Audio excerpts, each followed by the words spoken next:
The Colorado Buffaloes had a prime opportunity to pull off an upset win against TCU on Saturday. Instead, they blow another 14-0 lead and find themselves having an identity crisis.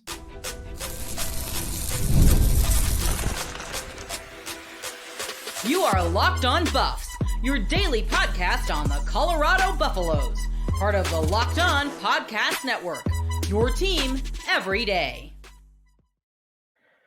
Welcome to Locked On Buffs. I'm your host, Kevin Bohr, but today's episode is brought to you by FanDuel. Right now, new customers can bet just $5, and if your bet wins, you get $300. Bonus bets to use across the app. So download the app today. We're also brought to you by the Locked On Podcast Network. It's your team every day for free and available wherever you get your podcast. So thank you for making me your first listen of the day or watch.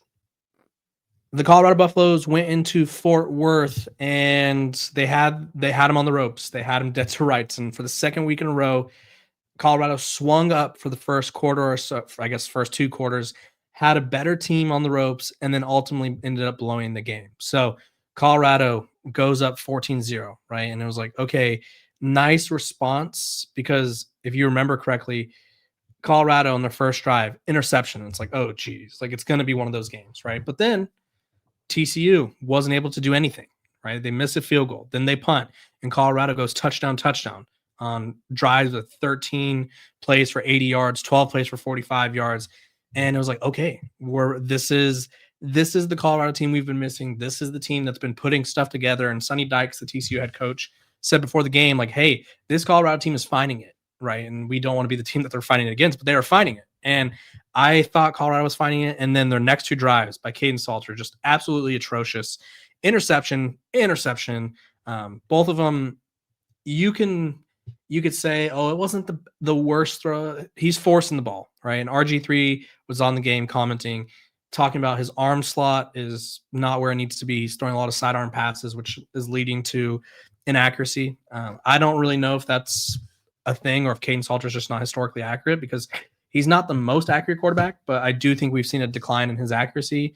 So for a former Heisman winner top pick being like, hey, this dude is literally hurting himself by the way he's throwing, you hate to see it. Right. And so after the two interceptions, TCU, they scored, right? They capitalized on both of those turnovers, or at least one of them. The other one came at in the half. And it was just one of those things where it's like, you have to sort of, like, if you're Colorado and you score two touchdowns in a row, and it's like, cool, this TCU team can't hang with us. Cool. We have an opportunity to win this game.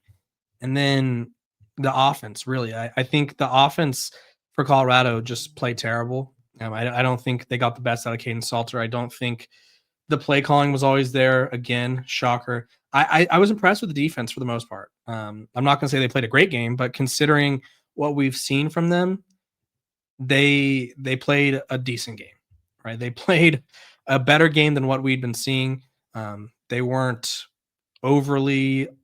I mean, they committed some penalties, which penalties continue to be a concern. 6 penalties on the day, but Colorado already has 8 pass interference penalties on the year. Last year, I think they had 6. And the year before, they had 8. So they're on track. Through 6 games, they're averaging, let's do the math here. 8 divided by 6 times that by 12. They're on track to double their pass interference penalties. They're on track to have more pass interference penalties than the 2 years previous combined. So clearly, just everything's going wrong for Colorado. Offense isn't executing. Defenses, they have their moments, right? They're struggling to get off the field, but there's just certain instances where they're getting beaten coverage, missing tackles. But, I mean, when you are basically holding, like the offense gave Colorado 14 points, right? Or got them 14 points. But the defense was the one that was sort of holding it together, right? TCU didn't score until the fourth quarter. And at that point, I mean, it was Colorado's offense had gone stale, right? In the fourth quarter, Colorado's offense had already punted 2 times in a row in the third, and then they score a touchdown, but then they go punt, and it's like, okay, they were just not doing anything. 3 and out, 6 plays and 13 yards, penalties, killing the drives. Like, this offense is a disaster. I think that changes need to be made. I think that Pat Shurmur needs to go.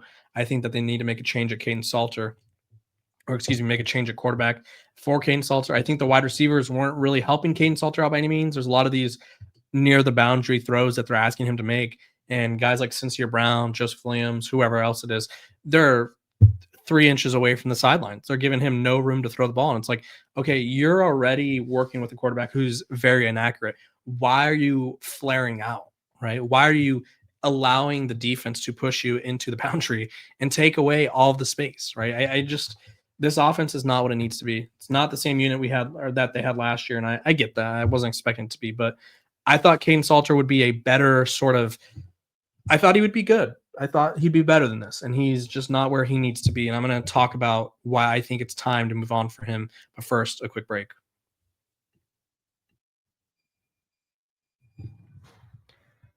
This episode of Locked On Buffs is brought to you by our sponsors over at Peloton. Let's talk Peloton. If you're not familiar with it, you should get familiar with it because Peloton is shaping the future of fitness with a brand new Peloton Cross Training Tread Plus, powered by Peloton IQ. It's their most advanced equipment yet, designed to give you real-time guidance and endless ways to move, whether you're running, lifting, or cross-training with your favorite instructors. This is training reimagined. Peloton is built for breakthroughs with tools that help you plan, stay motivated, and reach peak performance.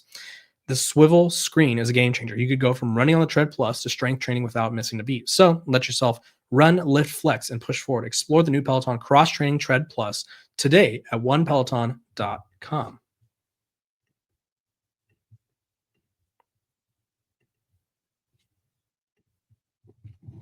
Welcome back to Locked On Buffs. Appreciate you guys for tuning in every single day, making me your first listen of the day. We're free and available wherever you get your podcasts. So make sure to like, subscribe, and follow so you don't miss out on a moment of the coverage because there's going to be a lot of things happening in Coach Prime country because obviously Colorado is 2-4. They seem more destined to be, 3-9, 4-8 than they do to be a team that makes a bowl game. This is a team that I think lacks leadership, identity. I don't think they have the talent, honestly. They were being preached as this team of like, hey, we're better than last year's team that went 9-4. We're more well-rounded. And I'm not seeing it. And I think it all starts at the head of the snake. And right now, that's Kaidon Salter. I was not a fan of him being benched after the Georgia Tech game. And even though he started against Delaware, he obviously only had the 2 drives before getting some garbage time at the end. I thought they should have rode with him for the first month or so.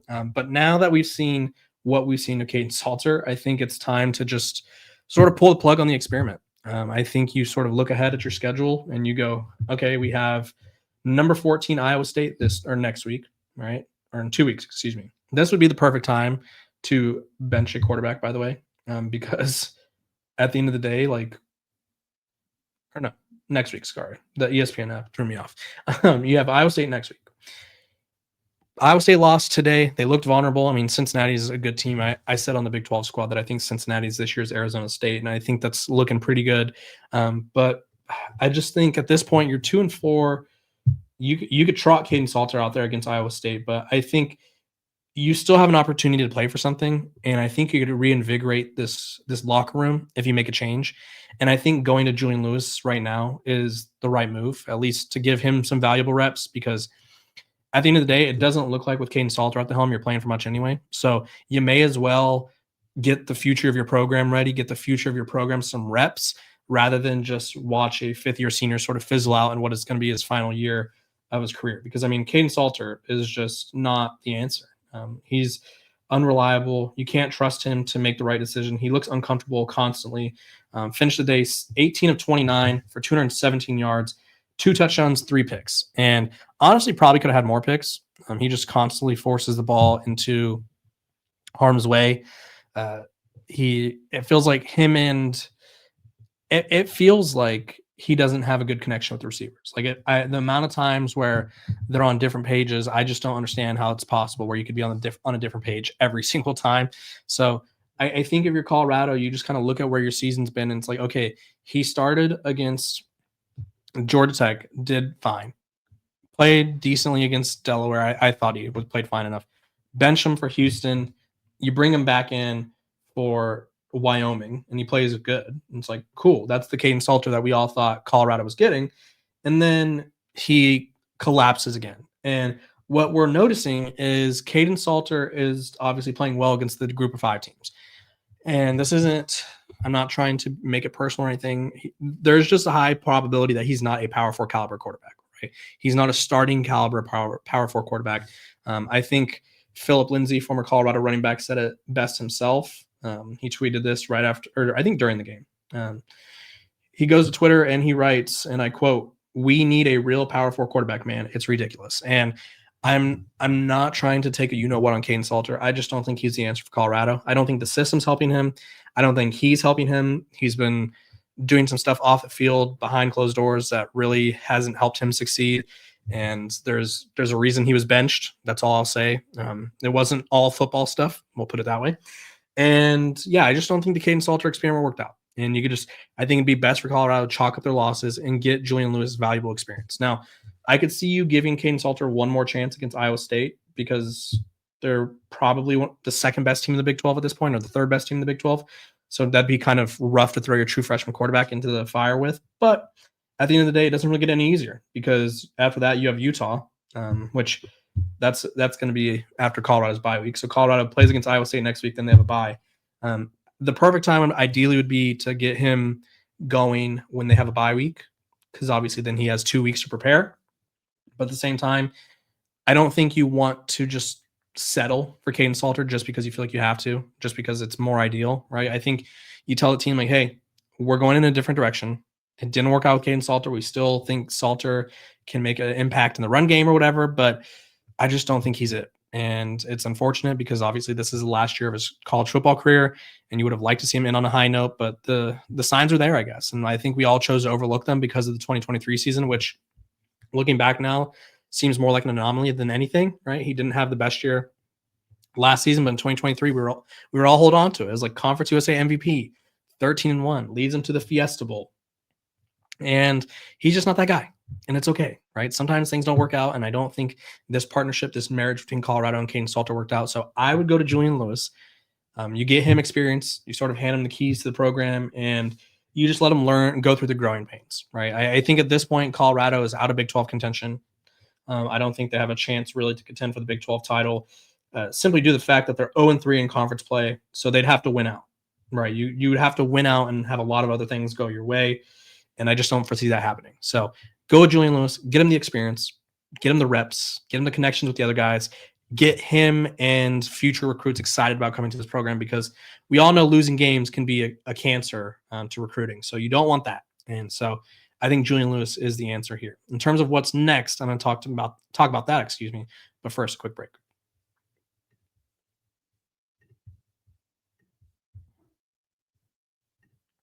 This episode of Locked on Buffs is brought to you by our sponsors over at Square. Your favorite neighborhood spots run on Square. There are certain businesses that make the neighborhood the neighborhood. These are the places that become an extension of home, whether it's the sports bar dedicated to your team's fan base, the spot with the best wings in town for game day, or the beloved local chain that's rooted in your community for years. These businesses are what brings people together. When neighborhood businesses thrive, the whole neighborhood thrives. So Square is a proud partner, of more than 4 million neighborhood businesses around the world. You could go to square.com/go/lockedoncollege to learn more. But before you do, go support your favorite neighborhood spot. You'll be happy to. Square. See you in the neighborhood.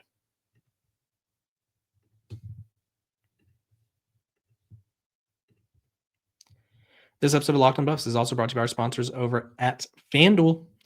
The NFL season is here, as FanDuel has an offer you won't want to miss. Right now, new customers can bet just $5. That's Cinco. That's 5. And get $300 in bonus bets if you win. That's right. Pick a bet, put down $5, and if it hits, you'll get $300 in bonus bets to use across the app.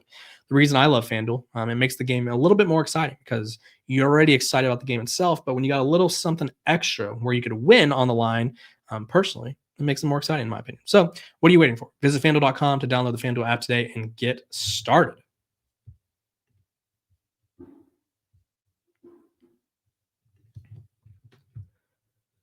Welcome back to Locked on Buffs. Appreciate you guys for tuning in, making me your first listen of the day. We're free and available wherever you get your podcasts. Make sure to like, subscribe, follow, all that jazz. Let's talk about what's next. I mean, it's looking bleak for Colorado. All right, you're sitting at 2-4 on the year, and you're playing two teams in Iowa State and Utah in the next two games that are probably going to be ranked or should be ranked or will finish the season ranked. So we'll just say two top 25 teams.